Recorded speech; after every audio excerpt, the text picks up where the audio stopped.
కూడా ఎన్నిక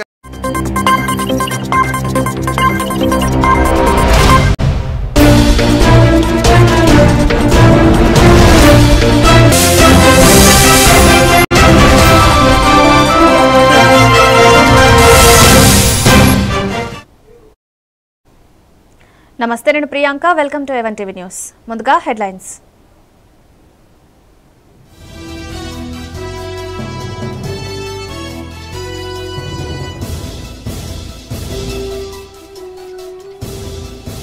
అనర్హ వికలాంగులకు సర్టిఫికెట్లు జారీ చేసిన వైద్యులపై చర్యలు తీసుకోవాలన్న స్పీకర్. 1,00,000 మంది అనర్హులను గుర్తించామని సభాపతి వెల్లడి.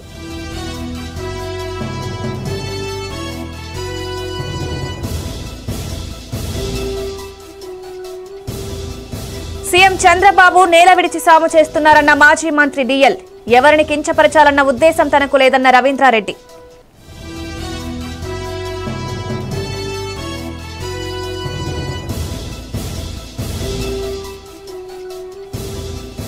జాబ్ మేళాను ప్రారంభించిన ఎమ్మెల్యే రేషన్ కుమార్.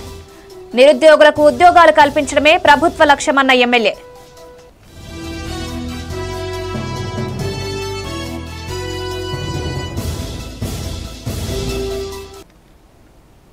వివరాల్లోకి వెళ్తే సహకార సంఘాల పటిష్టానికి పగడ్బందీ చర్యలు తీసుకుంటున్నామని కోనసీమ జిల్లా డీసీసీబీ చైర్మన్ తుమ్మల రామస్వామి అన్నారు. ప్రాథమిక వ్యవసాయ పరపతి సంఘాల అవగాహన సదస్సులో డీసీసీబీ చైర్మన్ ముఖ్య అతిథిగా పాల్గొన్నారు.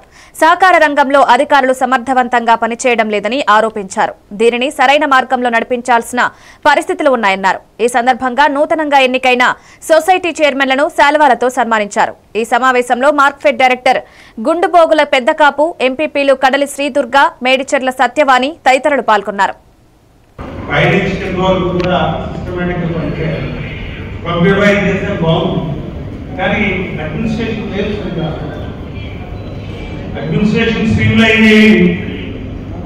డిపాజిట్స్ కూడా సరిగ్గా లేదు. 22 కోట్ల డిపాజిట్స్ మొత్తం అన్ని చూసినట్టయితే 22 కోట్ల డిపాజిట్స్ చాలా తక్కువ డిపాజిట్స్. లోన్స్ చూసినట్టయితే 200 కోట్ల రూపాయలు కట్టాల్సిందే. పవర్టీ ఉంటారు కదా, 52 కోట్లు కట్టాల్సింది. ఈ రోజున రికవర్ చేయాల్సింది ఎందుకు రికవర్ చేయట్లేదు? సీఓ ఏం చేస్తున్నారు ఎంతకాలం? ఇప్పుడు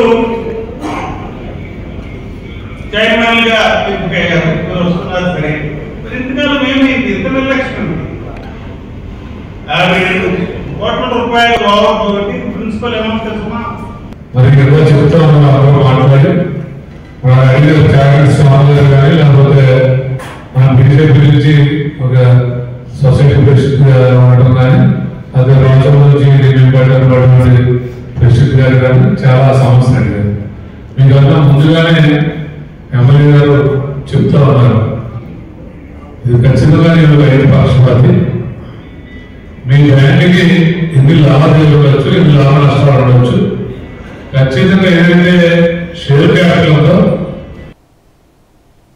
సీఎం చంద్రబాబు P4 పిచ్లో ఉన్నట్లు అనిపిస్తోందని, నేల విడిచి సాము చేస్తున్నట్లు ఉందని మాజీ మంత్రి డిఎల్ రవీంద్రారెడ్డి విమర్శించారు. కడప జిల్లా కాజీపేటలోని తన నివాసంలో డిఎల్ మీడియా సమావేశంలో మాట్లాడారు. ఎవరిని కించపరచాలన్న ఉద్దేశం తనకి లేదన్నారు. సమాజంలో జరుగుతున్న పరిణామాలను నోరు విప్పకపోతే తప్పు చేసిన వారమవుతామన్న ఉద్దేశంతో చెప్పాల్సి వస్తోందన్నారు. అప్పుడు అది చదివినప్పుడేమో మనకు కూడా చంద్రబాబు నాయుడు గారు P4 పిచ్చిలో ఉన్నట్టే అనిపించింది. కానీ ఇవాళ ఆంధ్రజ్యోతిలో మళ్ళా వాళ్ళు అంటే P4తో లబ్ధి పొందిన వాళ్ళు చెప్పేదాన్ని బట్టి వేరే విధంగా అంటే మంచి జరుగుతూ ఉన్నట్టే అనిపిస్తూ ఉంది. ఏది ఏమైనా ప్రభుత్వము పెట్టే ప్రతి పథకము, అది అభివృద్ధి పథకం కానివ్వండి, లేకపోతే సంక్షేమ పథకం కానివ్వండి, ఏదైనా కూడా ప్రభుత్వ ఉద్దేశంలో మంచి పథకమే. కానీ అది అమలుకు నోచుకోవాలి. అమలుకు నోచుకోనప్పుడు దానివల్ల ఉపయోగం ఏమి ఉండదు. ఉదాహరణకు అభివృద్ధి సంక్షేమము మేము సమపాలలో తీసుకుపోతున్నాము. ఇవాళ మేము అభివృద్ధి అసలు జగన్మోహన్ రెడ్డి పాలనలో అభివృద్ధి లేదు, అభివృద్ధి అనేది మర్చిపోయినాడు ఆయన, రోడ్ల మీద మట్టేసే దిక్కు కూడా లేదు అని చెప్పి అన్నారు. అని ఈ మధ్యకాలంలో ఎప్పుడో ఒక 6 నెలల సంవత్సరం కిందట ఏదో 1000 కోట్లు ఇస్తున్నాము, రోడ్ల మడితే మట్టి వేస్తున్నారు అని చెప్పి అన్నారు. అభివృద్ధి ఎంత ఉందో నా ఇంటి ముందరనే మీకు అర్థమవుతుంది. మీరు వచ్చేటప్పుడు ఎంత బాగుందో అభివృద్ధి, ఎంత చేసినారో ఏమి. కోనసీమ జిల్లా సఖినేటిపల్లి మండలం అంతర్వేది గ్రామంలో లక్ష్మీ నరసింహస్వామి వారి దేవస్థానంలో శాంతి కళ్యాణం వైభవంగా నిర్వహించారు. భక్తుల గోవిందనామాల మధ్య కళ్యాణం నిర్వహించారు. ఈ కార్యక్రమంలో ఆచార్య అర్చక సిబ్బంది, ఆలయ సిబ్బంది అధిక సంఖ్యలో భక్తులు పాల్గొని తీర్థ ప్రసాదాలు స్వీకరించారు.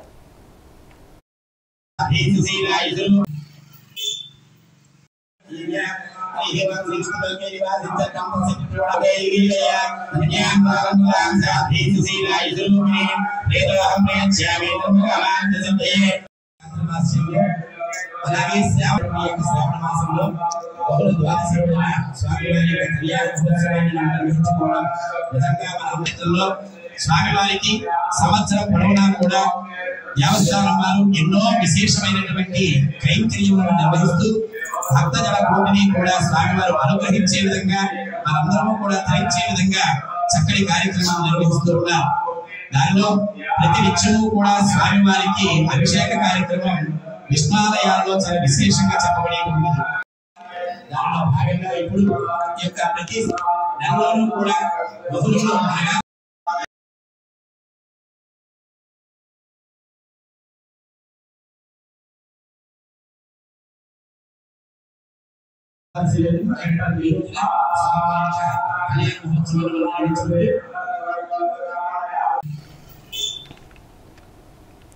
కడప జిల్లా ఓబులాపురం రోడ్డు గుంతలమయంగా మారింది. చిన్నపాటి వర్షానికి రోడ్డు మొత్తం చెరువులు, కుంటలను తలపించేలా నీటితో నిండాయి. పాఠశాలలకు వెళ్లే విద్యార్థులు, ఉద్యోగులు, రైతులు, వాహనదారులు తీవ్ర ఇబ్బందులు పడుతున్నారు. అధికారులు స్పందించి రోడ్డు మరమ్మతులు చేయాలని కోరుతున్నారు.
ప్రకాశం జిల్లా ఎర్రగొండపాలెం మిథున్పార నర్సింగ్ కళాశాలలో మత్తు పదార్థాల వ్యతిరేకంగా అవగాహన నిర్వహించారు. హెచ్ఓసిపియు ప్రాజెక్టు వర్కర్ తిరుమలయ్య మాట్లాడుతూ హెచ్ఐవి, సుఖవ్యాధుల పట్ల అవగాహన లేక యువత బారిన పడుతున్నారని ఆవేదన వ్యక్తం చేశారు. ఈ కార్యక్రమంలో సంస్థ సిబ్బంది, పీఈఎస్ నిరీక్షణ, మాభూని, జీ ప్రీతి తదితరులు పాల్గొన్నారు.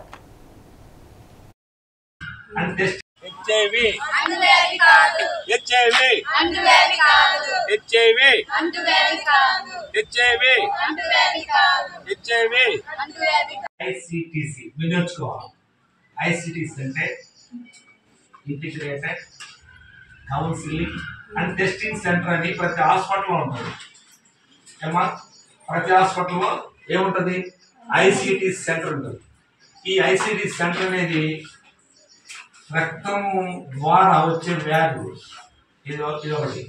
రెండవది వచ్చి సిపిల్స్ కూడా ఉంటాయి. తెలుసా మీకు? సిపిల్స్ అంటే సుఖ వ్యాధి, కంటికి కనిపించని వ్యాధి. దాని గురించి మాట్లాడాలి. ఇప్పుడు ఇది కూడా ఇప్పుడు రక్త మార్పిడి వల్ల కూడా వచ్చే అవకాశం లేదు. పరీక్ష చేసిన మన రక్తం మాత్రమే తీసుకుంది కాబట్టి 3 అంశాలలో రాదు. తల్లి నుంచి బిడ్డకు వస్తుంది కాబట్టి తల్లికి హెచ్ఐవి టెస్ట్ చేపిస్తున్నాం. చేపించినప్పుడు తల్లి నుంచి బిడ్డకు రాకుండా ప్రభుత్వం ఒక ఇంజక్షన్ ఇస్తుంది. ఏరోబిన్ అని ఒక సూది, ఒక టాబ్లెట్ ఇస్తుంది. టాబ్లెట్ ఇచ్చినప్పుడు తల్లి నుంచి బిడ్డకు వచ్చే అవకాశం ఉంది. తల్లికి ఇచ్చే ఉంటే బిడ్డకు వస్తుంది ఖచ్చితంగా. గతంలో వచ్చేది. గతంలో గవర్నమెంట్ హాస్పిటల్ ఏం చేసేవాళ్ళు, ఒక్క సూది ఎంతమందికి వేసేవాళ్ళు? నేను చిన్నప్పుడు చాలా మందికి వేసేవాళ్ళు. నీళ్ళు పెట్టడం అట్లా వేయడం, నీళ్ళు అట్లా తీసుకుంటే వేడి నీళ్ళు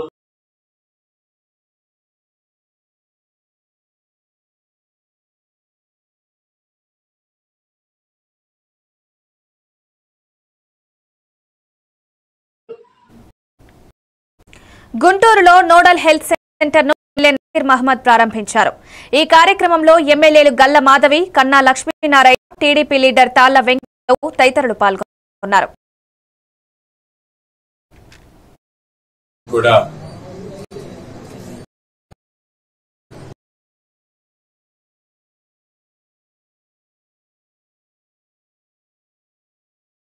మరి గుంటూరు అవుట్స్కట్స్ లో అందరికీ నమస్కారం అండి.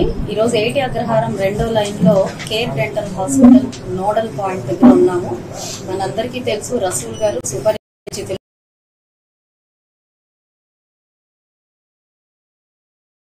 దశాబ్దాలుగా సేవలు అందిస్తారు. అదేవిధంగా మనకి ఇంకొకరు సుపరిచిత విజేత స్కూల్స్ అధినేత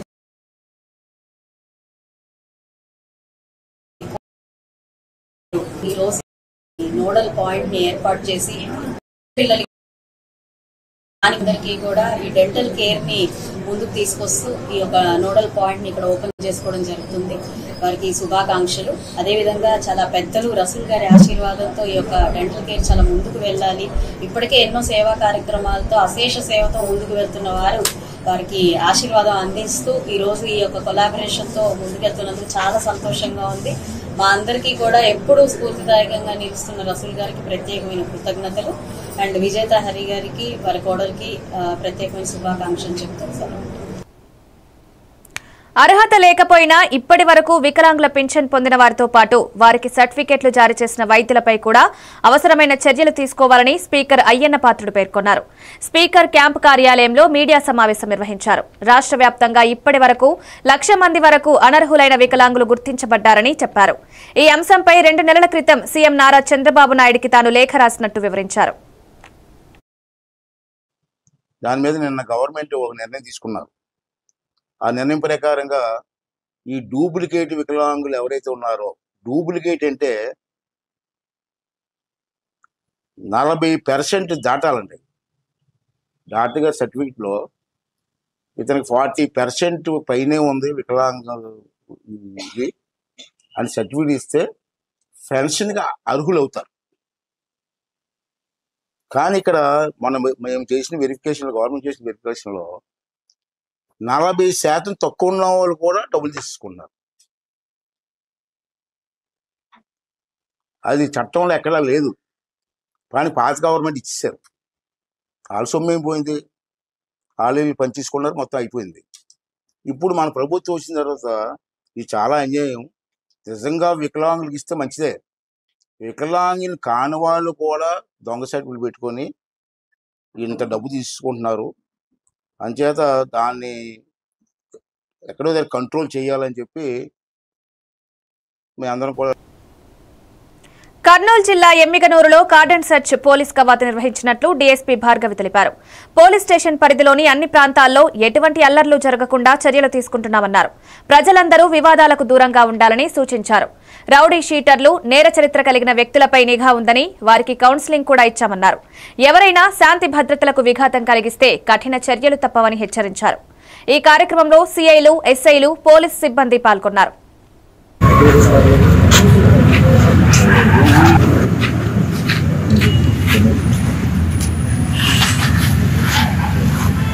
రెగ్యులర్ వర్క్లో భాగంగా ఈరోజు ఎమ్మిగనూరు టౌన్లో కార్డన్ అండ్ సెర్చ్ ప్రోగ్రామ్ చేయడం జరిగింది. ఎక్కడైతే మన ప్రాబ్లమాటిక్ ఏరియాస్ ఉన్నాయో, రౌడీ షీటర్స్ అది ఎక్కువ ఉన్నారో వాళ్ళందరూ ఇల్లు అది సెర్చ్ చేయడం జరిగింది.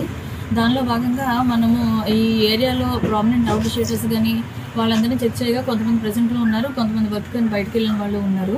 వాళ్ళందరికీ కూడా మనం కౌన్సిలింగ్ చేయడం జరిగింది. వాళ్ళ ఫ్యామిలీస్ని కూడా వాళ్ళ కరెంట్ డూయింగ్స్ అవన్నీ మనం తెలుసుకున్నాము. వాళ్ళందరికీ కూడా ఇక్కడి నుంచి ఎటువంటి ఇలా అసాంఘిక కార్యక్రమాల్లో పాల్పడకూడదు అని చెప్పేసి మనందరం కౌన్సిలింగ్ చేయడం జరిగింది. తర్వాత వెహికల్స్ కూడా చెక్ చేసాము. ఏమి బైక్స్ పేపర్స్ అవి లేనివి లేకపోతే నెంబర్ ప్లేట్ లేనివి అటువంటివి ఒక 15 బైక్స్ మనం తీసుకొచ్చాము. వాటికి పేపర్స్ అవి ప్రొడ్యూస్ చేయమని అడిగాము వాళ్ళంతా తీసుకొచ్చి ప్రాపర్గా మనం డాక్యుమెంట్స్ తీసుకొని వచ్చి చూపిస్తే వాటిని రిలీజ్ చేస్తాం. లేదంటే తర్వాత వాటిని ఏం చేయాలా అని చెప్పేసి నెక్స్ట్ చూస్తాము. ఇంకా కొంతమంది రౌడీ షీటర్స్ ఉన్నారు, వాళ్ళందరికీ కౌన్సిలింగ్ చేయడం జరిగింది. ఇంకా మనకి ఏలూరు జిల్లా జంగారెడ్డిగూడెంలో ఏవీ state skill development corporation job Mela కార్యక్రమంలో ఎమ్మెల్యే రోషన్ కుమార్ పాల్గొన్నారు. ఈ సందర్భంగా ఆయన మాట్లాడుతూ కూటమి ప్రభుత్వంలో నిరుద్యోగులకు ఉద్యోగావకాశాలు కల్పించడం జరిగిందన్నారు. ప్రభుత్వం ప్రవేశపెట్టిన skill development corporation job Mela కార్యక్రమంలో అర్హత పొందిన ప్రతి ఒక్క నిరుద్యోగికి ఉద్యోగావకాశాలు కల్పిస్తున్నట్లు తెలిపారు.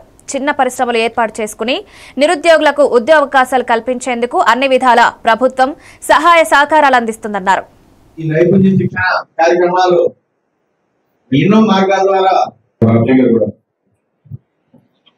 AP state skill development corporation కింద మరి జాబ్ డ్రైవ్స్ మనం చూస్తూనే ఉన్నాము. చాలా కాన్స్టిట్యుయెన్సీస్ లో కండక్ట్ చేస్తున్నారు. మరి చాలా మంది వచ్చి ఎన్రోల్ అవుతున్నారు, ఇంటర్వ్యూస్ ఫేస్ చేస్తున్నారు. కొంతమంది మరి అదే రోజు ఆఫర్ లెటర్ కూడా తీసుకుంటున్నారు. మరి ఆఫర్ లెటర్ తీసుకున్న తర్వాత ఇందాక వారు చెప్పినట్టు సో మీరు ఆన్ బోర్డ్ అవ్వట్లేదు, జాబ్లో వచ్చి జాయిన్ అవ్వట్లేదు. జాయిన్ అయిన తర్వాత కూడా మళ్ళీ మీరు వెనక్కి వెళ్తామని చెప్పడం జరిగింది. ఇంతకుముందు నేనే పర్సనల్గా ఇంటర్వ్యూస్ కండక్ట్ చేశాను. సో నేను ఇంటర్వ్యూస్ కండక్ట్ చేసినప్పుడు ఎవరు సెలెక్ట్ అయ్యారో ఒకసారి చేతులు ఎత్తారా? ఇక్కడ వచ్చారు ఎవరు? ఒకరు ఆవిడ కన్సిడర్ చేయొచ్చు.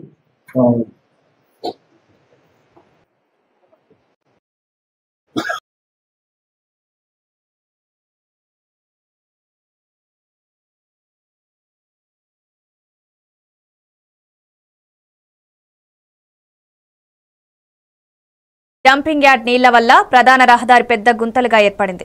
దీనిపై మున్సిపల్ కమిషనర్ అధికారులు స్పందించి గుంతలను వెంటనే పూడ్చాలని స్థానికులు డిమాండ్ చేస్తున్నారు. ఏదైనా నష్టం జరిగితే పూర్తి బాధ్యత అధికారులే వహించాల్సి ఉంటుందన్నారు. బాలాజీ నుంచి తిమ్మాయిపల్లి సిఆర్పిఎఫ్ మల్కారం పోయే ప్రధాన రహదారి ఇప్పుడు ఎప్పుడు డంపింగ్ యార్డ్ వల్ల వర్షాకాలం వచ్చిందంటే చాలా ఘోరంగా తయారవుతాడు. ఘోరంగా గుంతలు ఉంటాయి. ఇక్కడ నైట్ పూట లైట్ కూడా ఉండదు. 24 గంటలు చెత్త బండ్లు ఘోరంగా తిరుగుతాయి 24 గంటలు.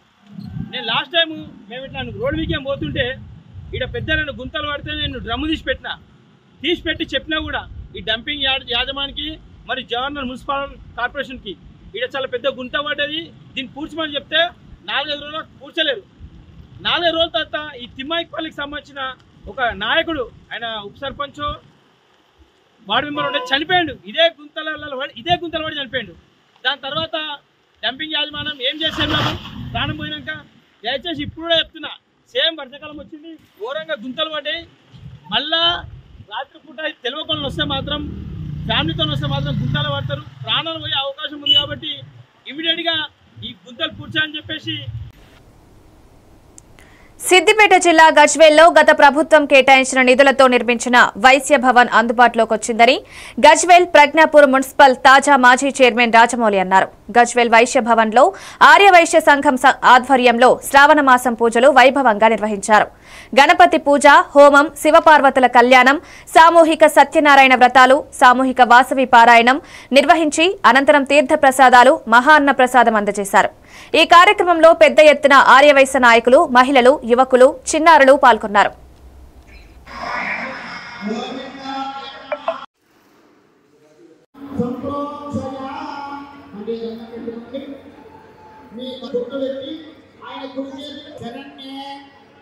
ఇది ఎందుకంటే ఈ రోజుతో ఈ ఫంక్షన్ హాల్ ప్రజలకు అందుబాటులో ఉండే విధంగా తీర్చిదిద్దాం కాబట్టి ఒక మంచి కార్యక్రమం జరుపుకోవాలనే ఉద్దేశంతో ఈ రోజు ఈ పూజా కార్యక్రమం జరుపుకున్నాం. ఇకపై ఈ ఫంక్షన్ హాల్ పేద వైశ్యులకే కాదు ప్రతి వైశ్యునికి కూడా అందుబాటులో ఉండే విధంగా ఇక్కడ అన్ని వసతులు కూడా ఏర్పాటు చేసుకోవడం జరిగింది. అయితే ఎవరైనా ఫంక్షన్ చేసుకోవాల్సిన వారు, ఒకవేళ మ్యారేజ్ కానీ ఏదైనా పెద్ద ఫంక్షన్ చేసుకునే వారు 40,000 రూపాయల రుసుము చెల్లించినట్టయితే వారికి మేము హాలు ఒక రోజు మందం ఇవ్వగలుగుతాము. అలాగే చిన్న ఫంక్షన్ కి 20,000 గా కమిటీ వారి తరఫున నిర్ణయించడం జరిగింది. అలాగే ఎవరైనా పేద వైశ్యులు ఉంటాయి. ఎందుకంటే ఈ ముఖ్య ఉద్దేశం ఈ ఫంక్షన్ హాల్ గత ప్రభుత్వం ఇచ్చిన ముఖ్య ఉద్దేశం ఆర్య వైశ్యుల అభివృద్ధి కోసమై ఈ ఫంక్షన్ హాల్ మనం ఇక్కడ 2 ఎకరాలు అలాగే ఫండ్స్ క్రియేట్ చేశారు. అదే సందర్భంగా అదే కోవలో మేము కూడా ఏదైనా పేద వైశ్యులు ఉంటే ఖచ్చితంగా మాకు తెలియజేసినట్లయితే ఆ పెళ్లి కూడా మేము అందరం కలిసి మా సొంత ఖర్చులతో చేసే విధంగా మేము మా కమిటీ ఇక్కడ ఏర్పరచుకున్నాము. కమిటీ సభ్యులందరూ కూడా అదే పట్టుదలతో ఉన్నారు. సో ఆర్యవైశ్యుల అభివృద్ధికి మేమందరం సహకరించుకుంటాము.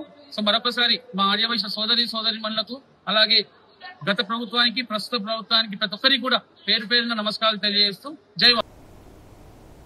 నిజమైన అర్హులకు వికలాంగుల పింఛన్లు తొలగించడంపై శ్రీ సత్యసాయి జిల్లా హిందూపురం ఎంపీడీఓ ఆఫీస్ వద్ద దివ్యాంగులు నిరసన చేపట్టారు. అర్హులైన తమ పెన్షన్ రద్దు చేయడం అన్యాయమని ఆవేదన వ్యక్తం చేశారు. తిరిగి పెన్షన్లు పునరుద్ధరించాలని ఎంపీడీఓ సరస్వతి వినతి పత్రాలు సమర్పించారు.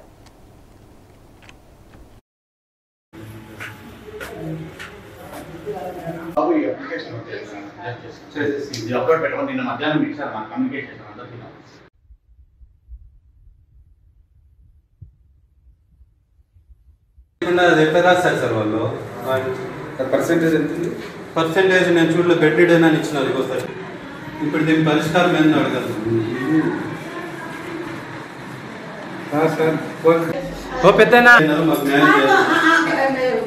ఇప్పుడు సాటి మంచిగా చూసిన ఆమె పక్క కదిలి లేసిందంటే నేను ఒప్పుకుంటాను. మా పెన్షన్ మొత్తం బాత్రూమ్ అంతా ఉండే చోటే పోతుంది. ఈమె 40% కంటే తక్కువ అంటే ఏ చదువు అంత దారుణ పరిస్థితి.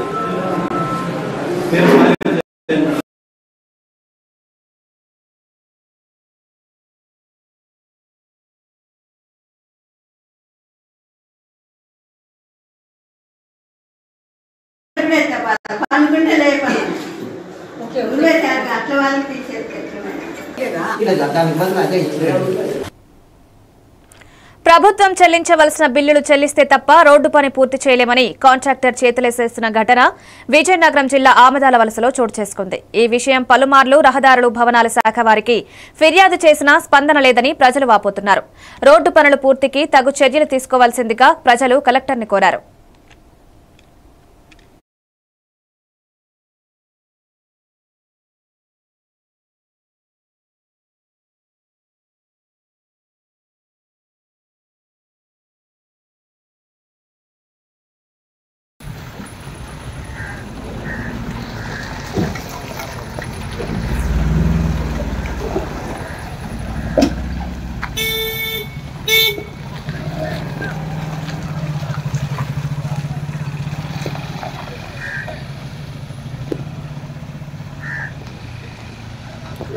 జరిపారు.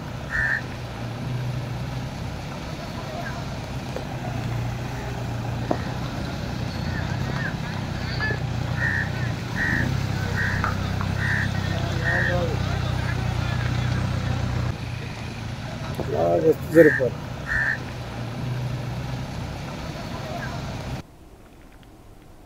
వార్షిక తనిఖీలలో భాగంగా కోనసీమ జిల్లా సఖినేటిపల్లి పోలీస్ స్టేషన్ను ఏలూరు రేంజ్ డీఐజీ అశోక్ కుమార్ ఆకస్మిక తనిఖీలు నిర్వహించారు. స్టేషన్లోని రికార్డుల్ని క్షుణ్ణంగా పరిశీలించారు. అనంతరం మీడియాతో మాట్లాడుతూ సఖినేటిపల్లి స్టేషన్ పరిధిలో భార్యాభర్తల తగాదాలు, నకిలీ గల్ఫ్ ఏజెంట్ల బాధితుల కేసులు అధికంగా నమోదవుతున్నాయని, వీటిపై ప్రత్యేక దృష్టి సారించాల్సిందిగా సిబ్బందికి ఆదేశాలిచ్చినట్లు పేర్కొన్నారు. ఈ కార్యక్రమంలో జిల్లా SP Krishnarao, Kothapeta DSP Muralimohan, CI Suresh Kumar, SI Suresh తదితరులు పాల్గొన్నారు. అసలు అట్లా కాకుండా ఎక్కడంటే అక్కడ నీళ్లు ఉన్నాయని చెప్పేసి నిమజ్జనానికి పోతే చాలా సార్లు మనకు తెలిసి చూస్తుంటారు. మీరు ఆ కాలంలో పడి జారిపోయి కొట్టుకోవడం జరుగుతూ ఉంటుంది. కాబట్టి ప్రజలు గమనించాల్సిందంటే ఎక్కడైతే అథరైజ్డ్ గా నిమజ్జనం పాయింట్స్ చెప్తారో అడ్మినిస్ట్రేషన్, పోలీస్ వారు కానీ కలెక్టర్ గారు కానీ చెప్పిన నిమజ్జనం పాయింట్స్ లోనే నిమజ్జనం చేయాలి. అదొకటి. తర్వాత ఈసారి మిలాడ్ నబీ ఫెస్టివల్ కూడా మనకి ప్రాఫెట్ మహమ్మద్ బర్త్డే కూడా వస్తుంది, 5వ తారీఖు వస్తుంది. నిమజ్జనం కూడా జరుగుతూ ఉంటుంది. వరుసగా 3వ రోజు, 5వ రోజు, 7వ రోజు, 9వ రోజు, 11వ రోజు, తర్వాత రోజులు కూడా నిమజ్జనం చాలా హెవీగా నిమజ్జనం ఉంటుంది. కాబట్టి ఈ టైంలో గతంలో ఎక్కడైతే గొడవలు జరిగాయో, ఇష్యూస్ వచ్చాయో అక్కడ ఎక్కువ పోలీస్ ఫోర్స్ ఏర్పాటు చేసుకోవడం, పీస్ కమిటీ మీటింగ్స్ ఏర్పాటు చేసుకోవడం, విలేజ్ గ్రామ పెద్దలతో మాట్లాడడం, ఇవన్నీ చేసి పోలీస్ శాఖ విస్తృతంగా ఈ 10 రోజులు పర్యటించి ఈ నిమజ్జనాన్ని అంతా కూడా ప్రశాంతంగా జరిగేటట్టుగా మేము చర్యలు తీసుకుంటాము. ప్రజలు అందరూ కూడా పోలీస్ శాఖతో సహకరించాలి. ముఖ్యంగా గ్రామ పెద్దలందరూ కూడా ఈ యువత. కాకినాడ జిల్లా గొల్లప్రోలు మండలం ఏలేరు ఆధునీకరణ పనులు వెంటనే చేపట్టాలని సిపిఐ నాయకులు డిమాండ్ చేశారు. ఏలేరు ముప్పు పుంజుకొస్తున్న ఆధునీకరణ పనులు ప్రారంభించకపోవడం దారుణమని తెలిపారు. డిప్యూటీ సీఎం పవన్ 5 కోట్లు తెచ్చి నియోజకవర్గాన్ని అభివృద్ధి బాటలో నడిపిస్తారని పట్టించుకోవడం లేదని ఈ కార్యక్రమంలో క్యాష్ బోయిన గోవిందు, కొప్పిశెట్టి జగన్, శ్రీను తదితరులు పాల్గొన్నారు.